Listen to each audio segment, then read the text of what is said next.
देखिए जूरिस्प्रूडेंस में आपका ऐतिहासिक विचारधारा पढ़ाई जा रही है। फिर एक बार 2 मिनट कंसेप्ट बना के आगे बढ़ा जाए। ऐतिहासिक विचारधारा ये कहती है कि विधि यानी कि कानून पाया जाता है, बनाया नहीं जाता। ये पिछली बार यूपीजे में आ चुका है कि किस विचारधारा का सिद्धांत है या मत है कि विधि पाई जाती है, बनाई नहीं जाती, या किस विचारधारा का मत है कि विधि इतिहास की उपज है और जिस प्रकार आपका राष्ट्र के विकास के साथ साथ विधि का विकास होता है, राष्ट्र के विकास का जब चरमोत्कर्ष आता है यानी कि सबसे अच्छा गोल्डन एज आता है तो विधि का भी गोल्डन एज, और राष्ट्र के विनाश के साथ साथ कानून का भी क्या हो जाता है, विनाश। ये कौन सी विचारधारा मानती है? ऐतिहासिक विचारधारा किसके प्रतिक्रिया स्वरूप या किसके विरोध में उत्पन्न हुई? प्राकृतिक के, और प्राकृतिक के विरोध में 2 विचारधाराएं उत्पन्न हुई, वो याद रखिए कौन कौन? ऐतिहासिक और विश्लेषणात्मक। दोनों में समानता यही है। ये प्राकृतिक ये भी क्वेश्चन यूपीजे में आ चुका है।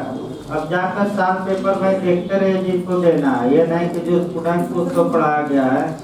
अब जाके आप भविष्य से साफ करना शुरू भी कर दीजिए कि जो स्टूडेंट्स के जो भी क्वेश्चन है या सर द्वारा पढ़ाए हुए आ रहे हैं, तो 15 में 13 क्वेश्चन की गारंटी आदमी ले रहा है, 15 की नहीं भाई।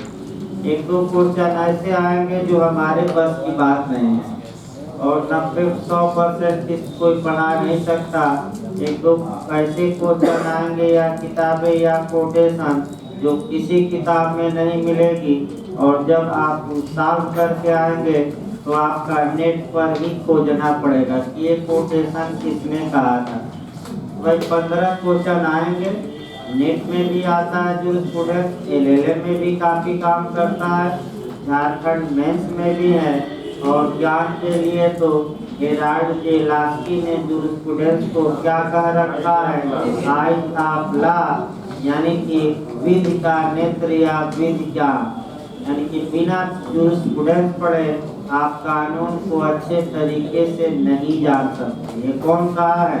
हम नहीं कह रहे, कौन कहा है? हेराल्ड जे लास्की। तो आगे बढ़ा जाए। आपका ऐतिहासिक विचारधारा के प्रवर्तक कौन? ऐतिहासिक विचारधारा के जन्मदाता पूछा जाता है, वो तैयार करके जाइएगा। कौन थे? सेवनी थे। और आपका शुद्ध ऐतिहासिक विचारधारा के प्रवर्तक सेवनी, और ऐतिहासिक विकासवादी ऐतिहासिक विचारधारा आ जाए तो सर हेनरी। फिर आपका क्वेश्चन बनता है कि ऐतिहासिक विचारधारा का जन्म किस देश में हुआ? तो देश भी याद रखिए, जर्मनी में। और किसने उत्पन्न किया? सेवनी। सेवनी के पहले भी कुछ विद्वान हुए जिन्होंने कुछ बातें ऐतिहासिक विचारधारा के बारे में कही, और उन सभी विद्वानों को पढ़ा दिया गया है, लिखवाया गया है। देखिए कहाँ तक विद्वान लिखवाया गया है?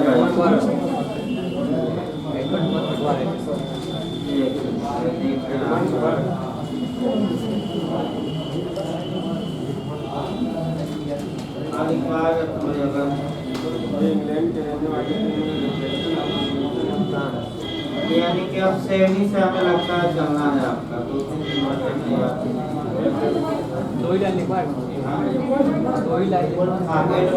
कभी एक बच्चे हैं उनको ग्रोसियस बच्चे हैं। एडमंड वर्क का आपका ये इंग्लैंड के से लिखवा दिया गया ना।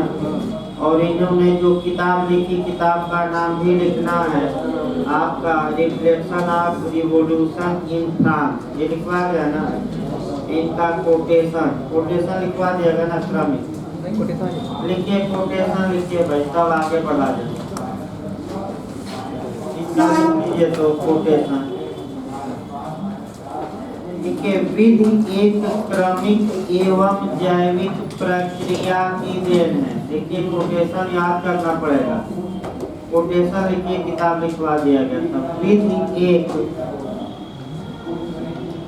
क्रमिक एवं जैविक प्रक्रिया की देन है। विधि एक क्रमिक एवं जैविक प्रक्रिया की देन है,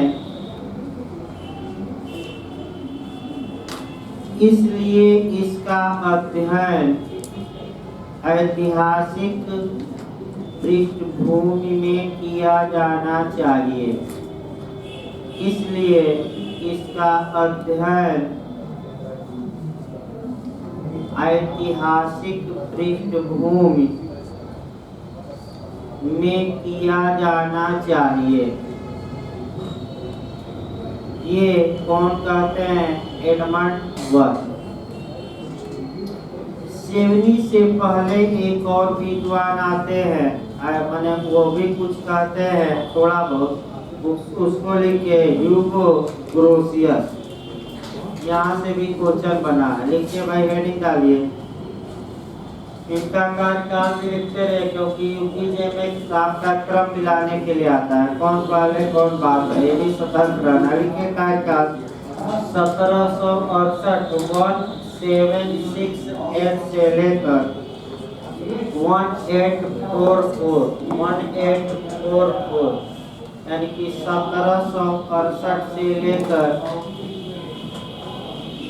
1844 ईस्वी तक, यानी कि इसका जन्म किस साल में हुआ? आपका 1768 और मृत्यु कब हुई? 1854। अब आइए इनके बारे में आपका कह सकते हैं कि कुछ इनके विचार देखा जाए ह्यूगो ग्रोसियस के, और तब आपका डिटेल में चला जाए।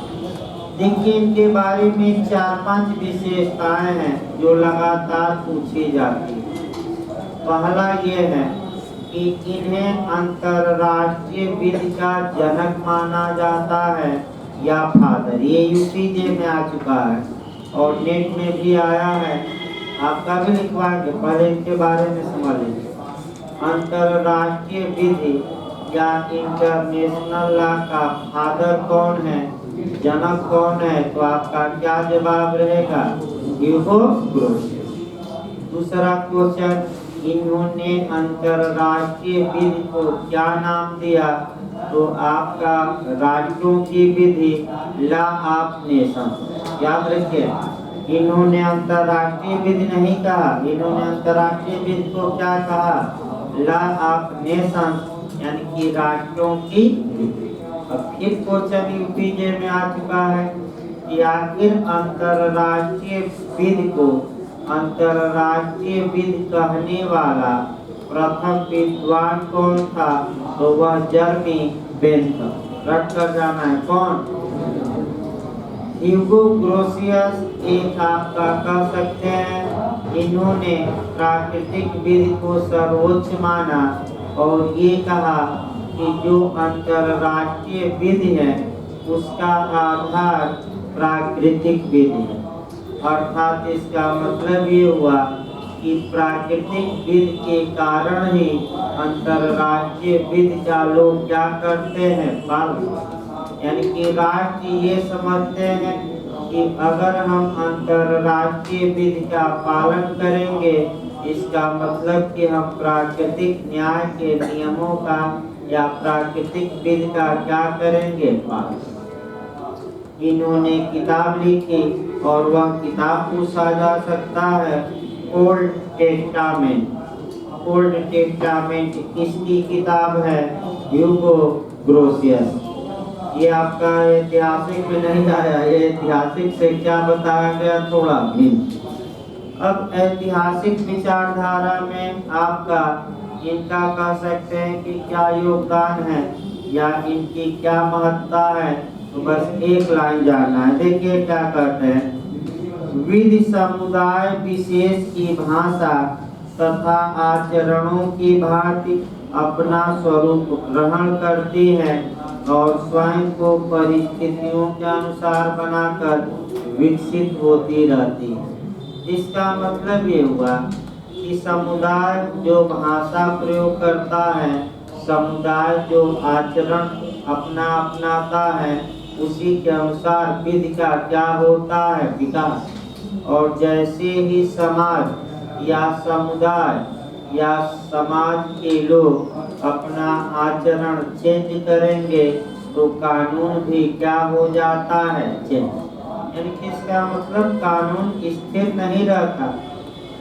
और भारत में भी आप अंत में हम जोड़ेंगे 1-2 दिन में, ये कल तक हर हाल में समाप्त हो जाएगा, क्योंकि आपका इसके बाद एक विद्वान बचेंगे 7वीं के बाद आपका सर हेनरी में। और सर हेनरी मेन से भी अच्छा क्वेश्चन बनता है, पिछली बार यूपीजे में आया था।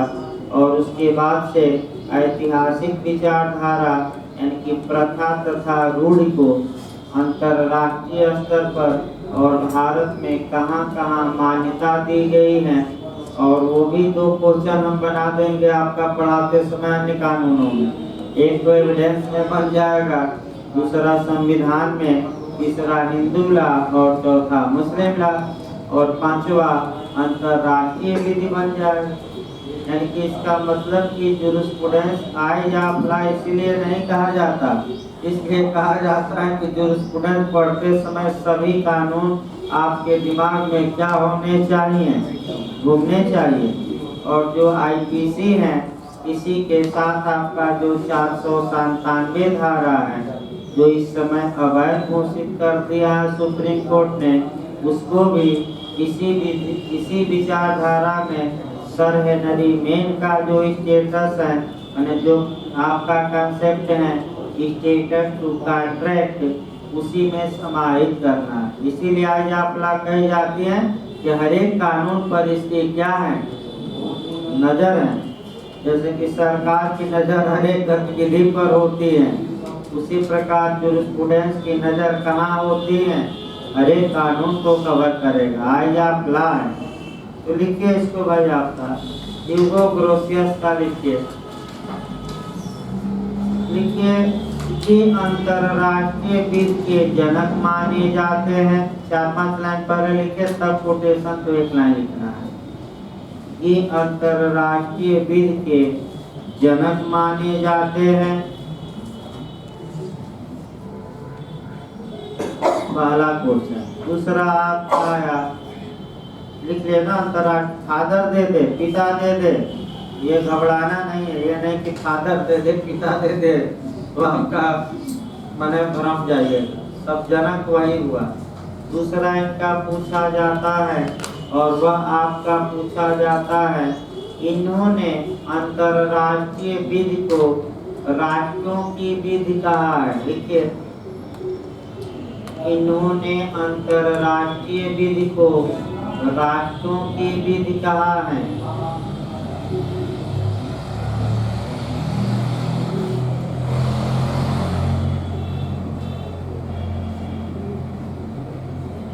ये भी आपका अच्छे से तैयार रखिए। अगला कोटेशन लिखिए, अंतरराष्ट्रीय विधि को अंतरराष्ट्रीय विधि नाम देने वाले विद्वान कौन बताया गया, जर्मी बेंथम। लिखिए, अंतरराष्ट्रीय विधि को अंतरराष्ट्रीय विधि नाम देने वाले विद्वान जर्मी बेंथम थे।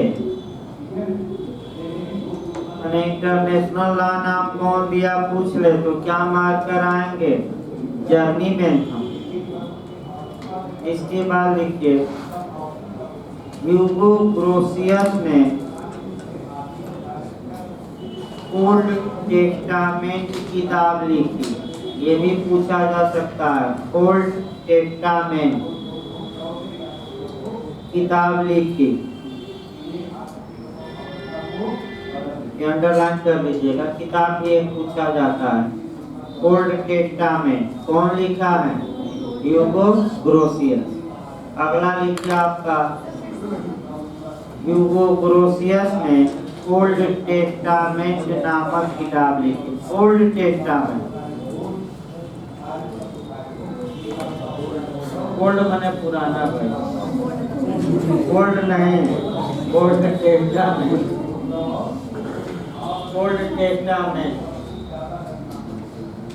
गोल्ड ना मार दीजिएगा, नहीं तो तबियत डाउन होने के कारण सही बात है कि भाई आपका आवाज़ शुद्ध नहीं निकल रही है, तो 2 दिन से किसी तरह की अब मजबूरी है, नहीं तो बंद कर दिया जाता 2-3 दिन, लेकिन अब एग्जाम है लोगों का, कुछ सुधार हुआ है तबीयत में तो भाई चल रही है।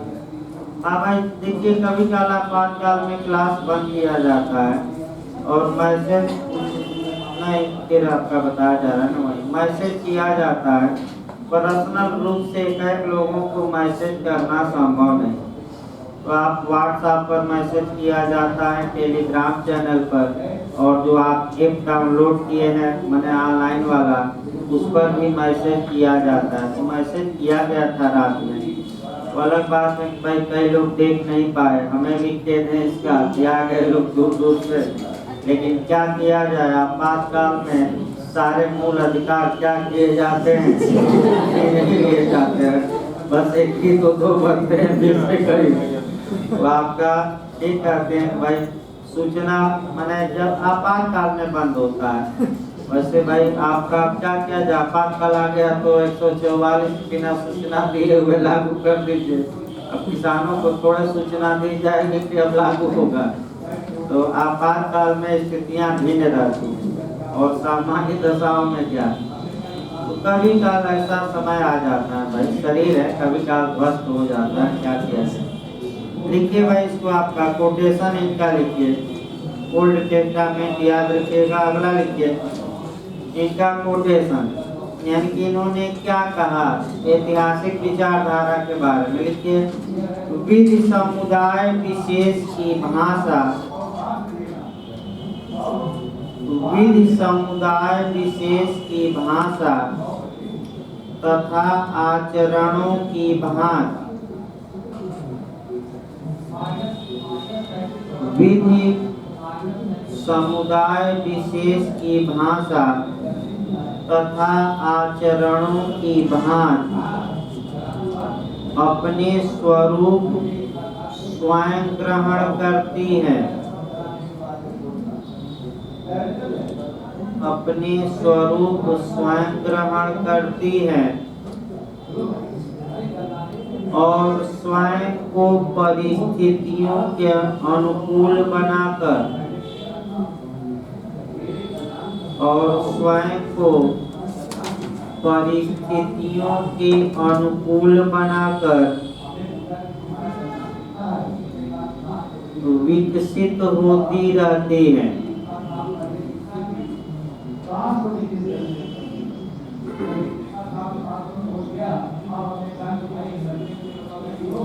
अब आइए अगला विद्वान हेडिंग डालिए, फ्रेडरिक कार्ल वान सेविनी। पूरा नाम लिखिए भाई, फ्रेडरिक पूरा नाम है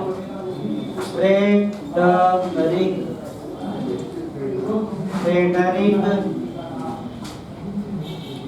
कार्ल वान फ्रेडरिक कार्ल वान सेविनी, ये पूरा नाम फ्रेडरिक कार्ल वान सेविनी। शॉर्टकट में जब आएगा तो पूरा नाम नहीं आएगा, सेविनी आएगा। जैसे कि सर हेनरी मैन, तो शॉर्टकट में मैन आता है। जैसे कि आईपीसी का निर्माण कर दिया, आपका कह सकते हैं कि किसने किया था, लॉर्ड मैकाले, लेकिन पूरा नाम उसका है लॉर्ड थॉमस वेलिंगटन मैकाले। तो पूरा नाम भी याद रखना है और शॉर्टकट में तो भाई रखना ही है, वो अलग बात है कि, लेकिन अगर पूरा नाम आए तो भी लिखिए। सन इनका लिखिए 1779 से, यानी कि 1779 ईस्वी से 1861 ईस्वी, 1861, ऐसा याद रखे रहिए। देखिए इनके बारे में पहले फिर एक बार 1779 से 1861 तक अब लिखना बंद करिए, पहले समझिए तब आया, क्योंकि अब लिखना बंद करना है। और दो विद्वान ऐतिहासिक के गंभीर हैं और इन्हीं के बारे में अब पढ़ना है। पहला विकल्प समझिए तब लिखवाएंगे, और अच्छे से दिमाग में बैठाइए और क्वेश्चन का मॉडल भी हमें चलना है। देखिए, सेवनी शुद्ध ऐतिहासिक विचारधारा के जनक या प्रवर्तक माने जाते हैं। यहीं से ऐतिहासिक विचारधारा अपने पूरे फॉर्म में आ जाती है, यानी कि तेजी से गति पकड़ती है। इसके पहले जो हम विद्वान लिखवाए वो थोड़ा थोड़ा बातें कहे थे, लेकिन ज्यादा बातें किसने कही? सेवनी। सेवनी की जहाँ तक बात है, ये जर्मनी के थे, शुद्ध ऐतिहासिक विचारधारा के प्रवर्तक थे और ऐतिहासिक विचारधारा का फादर भी इन्हें माना जाता है। अब आपको कंसेप्ट बनाना है और उसी कंसेप्ट में क्वेश्चन भी निकालते रहना है। देखिए, फ्रांस में क्रांति होती है 1789 ईस्वी में, और फ्रांस की क्रांति अंशतः सफल भी होती है और अंशतः असफल भी। इसी में फ्रांस में क्या होता है कि कोडिफिकेशन होता है। कोडिफिकेशन का मतलब ये हुआ कि नए नए कानूनों का निर्माण राज्य द्वारा किया जाता है। यानी कि कोडिफिकेशन का मतलब ये हुआ कि जब राज्य या संसद क्या बनाए नया कानून, जैसे कि भारत की संसद है कि किसान बिल, किसानों पर नया कानून बना दी। कितने कानून बना दी? 3। तो इसका मतलब ये हुआ कि नए कानून। अब ये किसान आंदोलन पर इनको समझिएगा थोड़ा अच्छे से। सबसे अच्छा तरीका है इस पर समझने का, यानी कि करंट से भी इनको जोड़ दिया जाएगा सेवनी को। तो किसान आंदोलन, किसानों पर 3 कानून या 3 कोडिफिकेशन भारत की संसद ने बनाया। अब आइए जर्मनी में देखिए पहले, तब हम लास्ट में इनका किसान आंदोलन से जोड़ेंगे। अब फ्रांस की क्रांति से जो सेवनी थे वो जर्मनी को बचाना चाहते, यानी कि फ्रांस के क्रांति के बाद जो कानून फ्रांस में बने, सेवनी ये चाहते थे कि उन कानूनों का प्रभाव जर्मनी पर न पड़े। ये चाहते थे। हिटलर युग समाप्त हो गया था, जर्मनी अब आगे बढ़ रहा था। तो ऐसी दशा में अब 2 विद्वान जर्मनी में आए। एक सेवनी थे जो संहिताकरण का विरोध कर रहे थे। तो पहला क्वेश्चन कि जर्मनी में संहिताकरण या कोडिफिकेशन का विरोधी कौन था, तो आपका क्या जवाब रहेगा? सेवनी। और एक हेडलबर्ग विश्वविद्यालय के प्रोफेसर थे थिबाट। क्या नाम था? थिबाट। वह संहिताकरण के पक्ष में थे, यानी कि उनका मानना था कि राज्य द्वारा जर्मनी के लिए नया नया कानून बनाया। कब्जे का क्वेश्चन 2-4 निकाल लिया जाए तब आगे बढ़ा जाए। सेवनी का विरोधी कौन था? तो कौन था सेवनी का विरोधी जर्मनी में? थिबाट। कौन संहिताकरण के पक्ष में था? थिबाट। कौन जर्मनी में संहिताकरण का विरोधी था? तो सेवनी। ये यूपीजे का क्वेश्चन है। या अगला पूछ सकता है कि सेवनी के पैरल कौन सा विद्वान था जो सेवनी के विरोध में था, सेवनी के मत का? तो क्या मानना है? थिबाट। थिबाट हेडलबर्ग विश्वविद्यालय के प्रोफेसर थे और ये कहते थे कि नहीं, जर्मनी में नया नया कानून क्या किया जाए? बनाया जाए। जबकि सेवनी चाहते थे कि फ्रांस का असर जर्मनी पर न पड़े। अतः सेवनी ने अपना सिद्धांत दिया और उस सिद्धांत का नाम ओकजिस्ट, याद रखिए, ओकजिस्ट का सिद्धांत दिया। ओकजिस्ट का मतलब नेशनल स्पिरिट, नेशनल स्पिरिट का मतलब राष्ट्रीय भावना। नेशनल स्पिरिट का मतलब क्या? राष्ट्रीय भावना। और इनका इसी को लोक चेतना, अंतः चेतना, देखिए 3-4 नाम, लोक चेतना, अंतः चेतना, जन चेतना का सिद्धांत कहा जाता है। लेकिन इंग्लिश वर्जन में एक ही कहा जाएगा, कौन? उपजिस्ट। उपजिस्ट को नेशनल स्पिरिट या राष्ट्रीय भावना। तो अगला क्वेश्चन बनता है कि जन चेतना या लोक चेतना या अंतः चेतना का सिद्धांत किसने दिया? सेनी ने दिया। अब अगला क्वेश्चन, लोक चेतना नाम किसने दिया? यानी कि इनके सिद्धांत को उपजिस्ट या लोक चेतना किसने कहा? ये अगला क्वेश्चन यूपीजे का। तो सेवनी का चेला था, चेला माने शिष्य था, पूछता।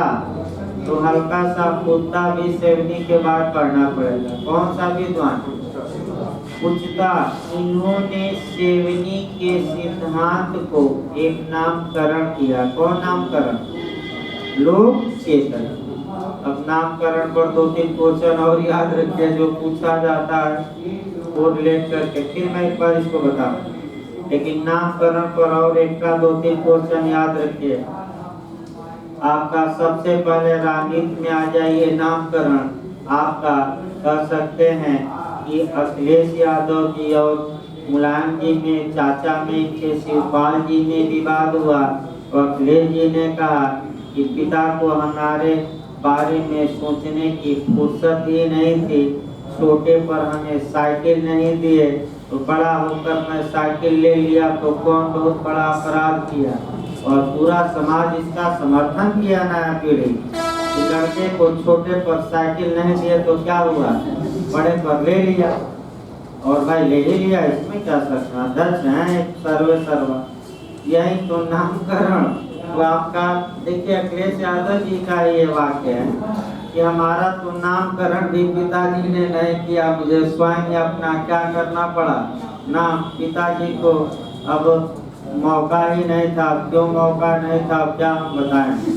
भाई हमारे बस की बात नहीं है और लोग आपत्ति भी कर सकते हैं, तो बताना संभव नहीं, एक सीमा हमारी है। इसके बाद नामकरण में अब कानून में आइए। राजनीति में नामकरण हो गया। अब जैसे राजनीति में कौन मोदी जी को फेंकू कहा, और कौन राहुल गांधी जी को पप्पू कहा, और कौन मायावती जी को बुआ, और कौन अखिलेश जी को बबुआ। अब ये किसको बताया जाए? भाई आपका नामकरण होता है।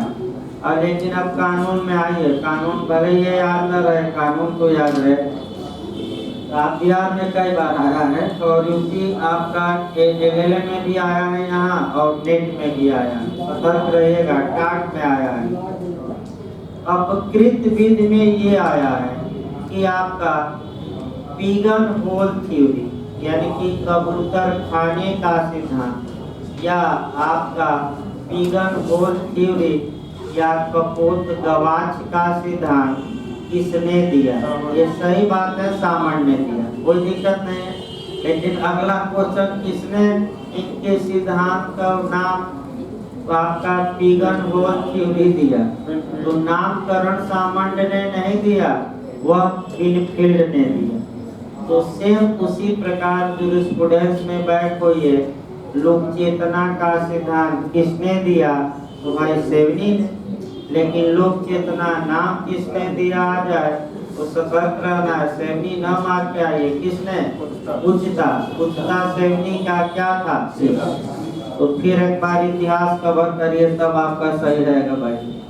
फिर मैं एक बार बता रहा हूँ, कठिन थोड़ा है, प्रयास करिए कि गलत ना हो। टेक्निकल क्वेश्चन इधर से। 1789 में फ्रांस की क्रांति होती है, और फ्रांस की क्रांति अंततः सफल और क्या रहती है? फ्रांस में नए नए कानून बनाए जाते हैं। जर्मनी में इस बात को लेकर विवाद उत्पन्न होता है कि जर्मनी में भी नए कानून बनाए जाएं कि पुरानी परंपराएं ही चलती रहें। इस बात को लेकर विद्वानों में मतभेद होता है, और 2 प्रकार के विद्वान आते हैं। एक सैनी जो कहते हैं कि जो पुराने नियम कायदे हैं उसी के अनुसार समाज चले, यानी कि प्रथा और रूढ़ के अनुसार। और दूसरा विद्वान कौन है?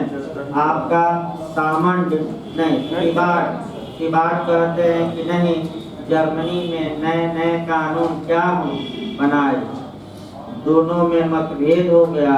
तो सेवनी ने अपना इसी मतभेद के कारण सेवनी ने सिद्धांत दिया। और कौन सा सिद्धांत दिया? उपदिष्ट का। और जर्मनी को फ्रांस के प्रभाव से क्या करना चाहते थे बचाना, तो उपदिष्ट का सिद्धांत इन्होंने क्या दिया, क्या बातें कही, वही आपको जानना है। और आइए सेवनी क्या कहते हैं, अब इनकी कोटेशन जानने हैं और एक एक करके इनकी बातों को, तो इतना लिख लीजिए भाई तब आगे, क्योंकि इनकी बातों को लंबा चलेगा थोड़ा। लिखिए तो आपका लिखिए, सेवनी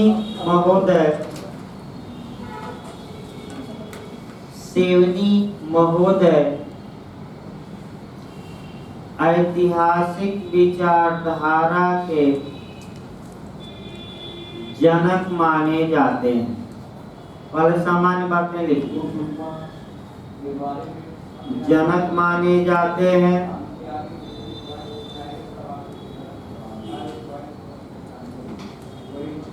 ये संहिताकरण के विरोधी थे। ये संहिताकरण के विरोधी थे।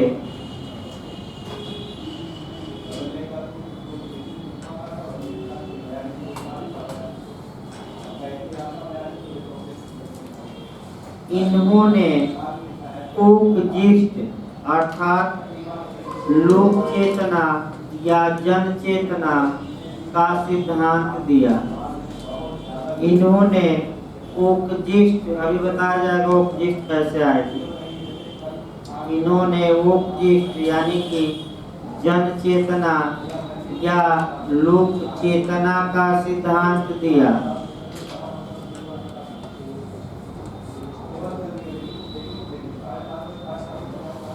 तो लिखिए आगे, ये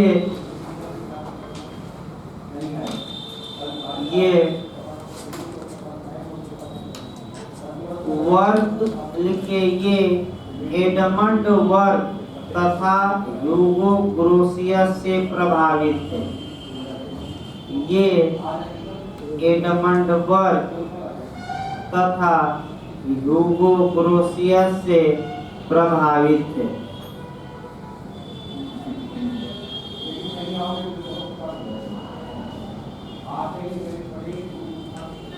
मैंने अपना सिद्धांत से प्रभावित होकर दिया। अगला लाइन लिखिए, लोक चेतना का सिद्धांत इन्होंने, ये महत्वपूर्ण पॉइंट रहेगा, लोक चेतना का सिद्धांत इन्होंने मॉन्टेस्क्यू से प्रेरित होकर दिया। मॉन्टेस्क्यू, ये पूछ सकता है भाई, लोक चेतना का सिद्धांत इन्होंने किससे प्रेरित होकर दिया? मॉन्टेस्क्यू, क्योंकि मॉन्टेस्क्यू ने ही आपका किताब राष्ट्रीय भावना पर किताब लिखी थी।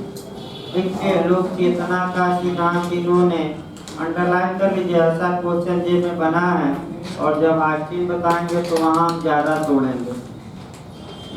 लिखिए आगे भाई, लिखिए आपका, लिखिए 1789 ईस्वी में, पैराग्राफ चेंज कर लीजिए, 1789, 1789 ईस्वी में फ्रांस की क्रांति हुई। 1789 ईस्वी में फ्रांस की क्रांति हुई, जो अंशतः सफल एवं अंशतः असफल रही। जो अंशतः सफल एवं अंशतः असफल रही।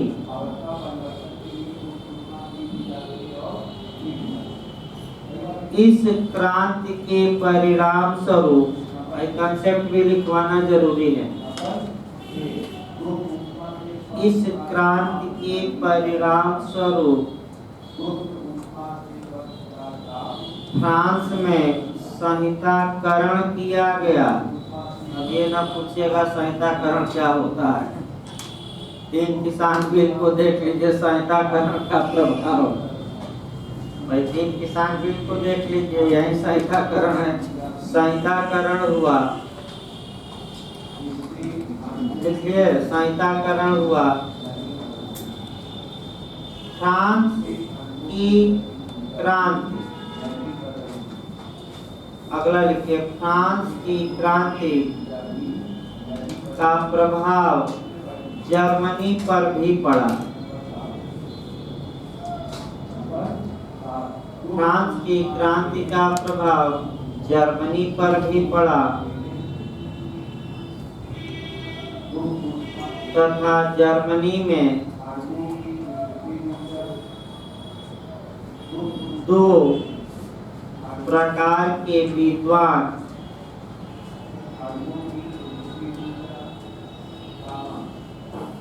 जर्मनी में 2 प्रकार के विद्वान उत्पन्न हुए। उत्पन्न होने में विचारधारा, 2 प्रकार के विद्वान उत्पन्न हुए। एक विद्वानों का एक वर्ग, लिखिए, विद्वानों का एक वर्ग जर्मनी में संहिताकरण का विरोधी था। यही आपको रटना है, जे में आ चुका है। विद्वानों का एक वर्ग जर्मनी में संहिताकरण का विरोधी था, जिसका नेतृत्व कौन कर रहे थे? सैनिक। जिसका नेतृत्व सैनिक कर रहे थे।